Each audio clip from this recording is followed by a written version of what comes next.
Arestado sa Cavite ang isang lalaking suspect sa pangahalay sa Maynila. Ang biktima kalaro ng kanyang anak. Pero todo tanggi sa paratang ang suspect. Nakatutok si John Consulta Exclusive. Agad dinakip ng mga operatiba ng Women and Children Concern Section ng Manila Police ang target nila sa bahaging ito ng Cavite. Inaresto ang lalaking suspect sa reklamong statutory rape. Nanghalay umano siya ng isang minor de edad sa kanilang lugar.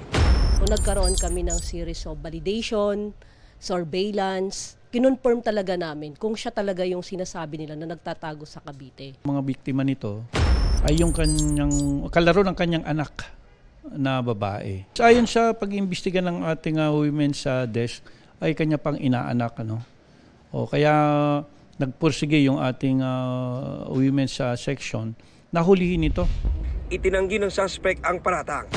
Opo, inhipuan ko po siya. Yun lang pong ginawa ko. Hindi po totoo yung rape po eh. Hindi po totoo yun. Ayon sa MPD, na-discover nilang may arrest warrant din ang suspect para sa kasong acts of lasciviousness para sa iba pang insidente. Nakakulong ngayon ang suspect sa MPD jail. Paalala naman ng MPD sa mga magulang.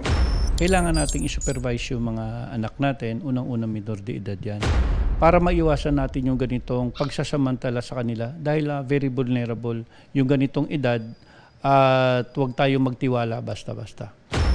Para sa GMA Integrated News, John Consulta, nakatutok, 24 oras.